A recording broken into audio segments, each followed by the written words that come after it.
Assalamualaikum warahmatullahi wabarakatuh. Hello guys, welcome to my class Language Teaching Method. Before we learn more about the method in language teaching, we must understand more about English teaching methodology. It's the same, but we must understand about the theory first. What you should know about English teaching? Let's see. We can see for the reference books. The main book that we must read in this semester is Technique and Principle in Language Teaching from Diana Larsen Freeman. This is the book from Oxford University Press. But the other from Brown and Jeremy Harmon and also Jack Richard, you can download freely from internet. Okay, next. We come to the next discussion, the framework of TESOL. When we say about English language teaching and learning, we must understand about the language, education, and psychology because all of them are close relationship, have close relationship. The theoretical underpinning is the first language education and the second language acquisition. And also in the teaching English second language or TESOL, we must learn more about research methodology and linguistics. The English as a global language. Why? English as a global language. Because English is the place of lingua franca, and then the number of English speakers in the world is 600 until 700 million. They speak English. They speak English. In Asia alone, 100 million children learning English. How English got there? Why? Why English become global? Because of the colonial history, economics or globalization, travel, information exchanging, academic discourse, internet and popular culture, and also the music and movies. And then why English is variety? Because there are inner circle, outer circle, expanding circle, and specific then general purposes. So English is very various. Next. We discuss more the reason why we learn second language and what is the goal why we learn second language. Academic, to pursue degree or certificate, but this is only small portion in fact. And then non-academic, to survive in target language community, for example, talking to neighbors, helping children at school, or carrying out daily function effectively. And then the English for specific purposes is to learn the language as to apply in work. So you must apply your language in your work, in your field of work. So it means English for specific purposes. For example, when you learn more about technical engineering, so your English language is about technical engineering. When you learn about nursing, so your English is must English for nursing. And then the culture, to know about the target community, to work for, with whom we speak, with whom we discuss. And then the next reason is about the miscellaneous, to learn for pleasure, for integrating into a culture, or to be force. It means that to understand student need and motivation in learning language, it's very crucial to be successful learning and teaching process. And then we learn more in the second language is about the research topic in second language acquisition. This is a kind of research topic. Jadi ini hanya contoh topik-topik penelitian di dalam foreign language acquisition.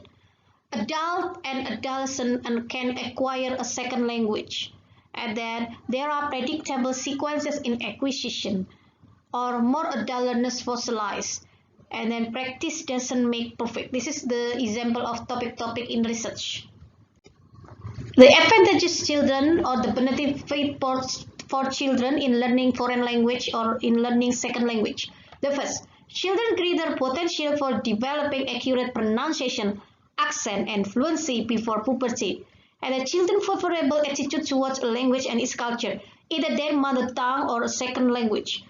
And the next, children's less mental barrier of learning than adult. And then children's learning two languages simultaneously without suffering from interlingual interference. And then listening along with speaking a preliminary and preferable role in the natural order of language acquisition for children.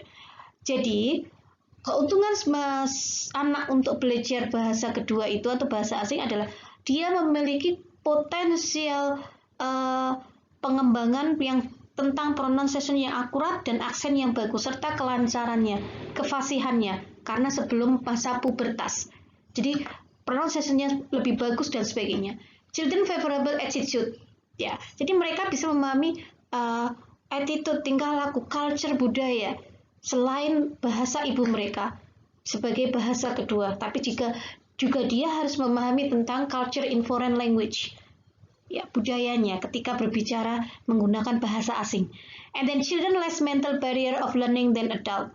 Bahwasannya keuntungannya ada anak-anak itu lebih sedikit mengalami tekanan mental ketika belajar bahasa karena mereka lebih normal, lebih casual, lebih natural, ya. Can children learning two languages simultaneously without suffering for interlingual interference? Mereka bisa memahami berbagai macam bahasa secara berkesinambungan, Inggris, Indonesia, atau Jawa, atau bahasa lainnya atau Sunda.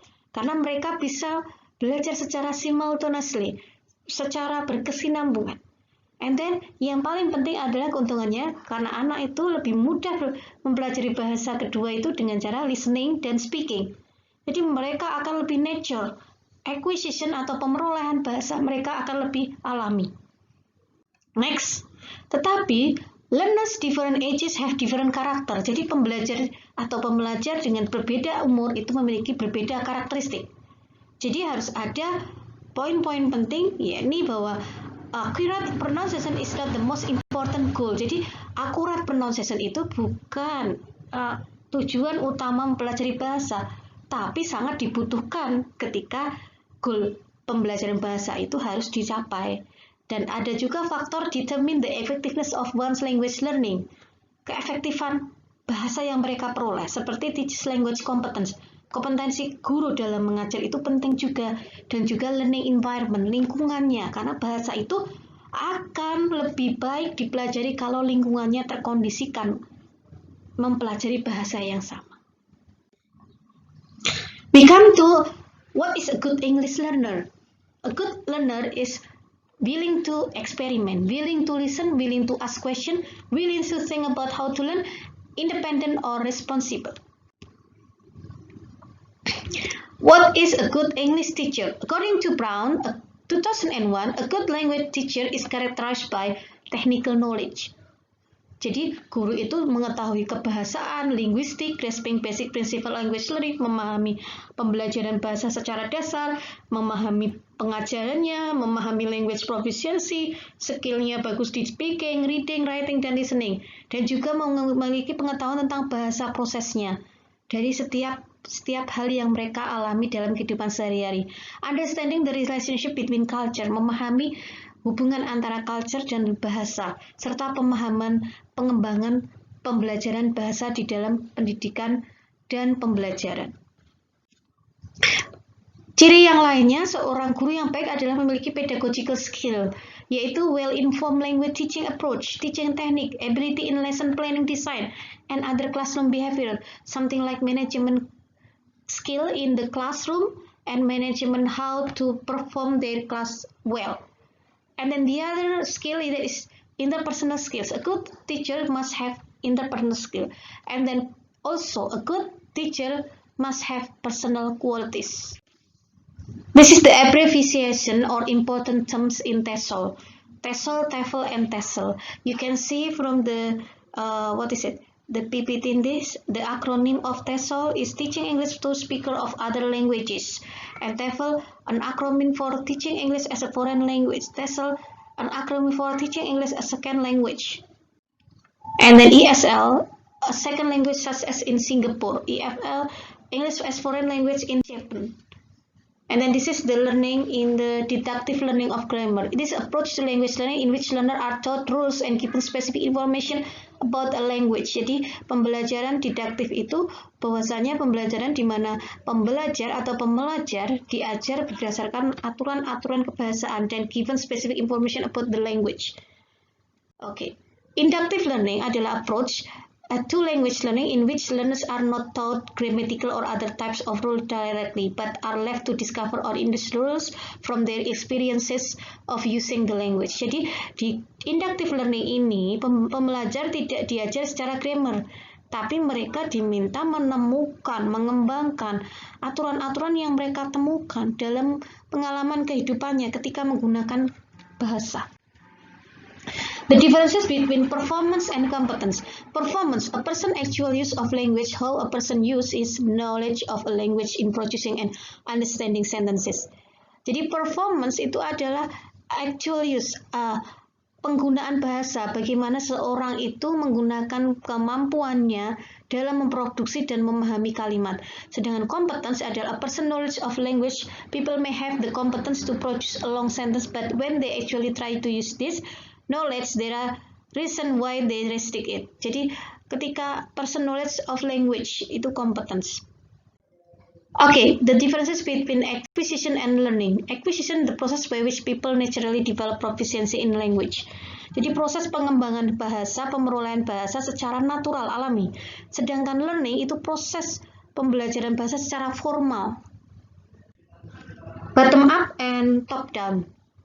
A way in which human analyze and process a language as part of the process of comprehension and learning by making use of previous knowledge. Jadi kalau top down itu human analyze and process language. Jadi menganalisis proses kebahasaan menjadi sebuah hal yang komprehensif dan menggunakannya berdasarkan previous knowledge yang sudah diterima dalam menganalisis segala hal informasi yang masuk.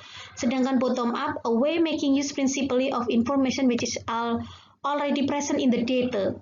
Kalau bottom up sudah ada di dalam data. Teacher center and learner center. Teacher center adalah semua pembelajaran berpusat pada teacher, management, control, and others. The response also. Whole instruction prefer to other method. And then the learner center teaching adalah method emphasize the active role of student in learning, tries to give learners more control. Jadi muridnya diberikan kesempatan untuk lebih aktif, tetapi tetap harus terkontrol, tetap disemangati, tetap bertanggung jawab dalam pembelajaran. Ini adalah learner center teaching. Next, target language and native language. Target language adalah the language which a person is learning, bahasa yang sedang dipelajari seseorang. Sedangkan native language adalah first language or mother tongue, bahasa pertama.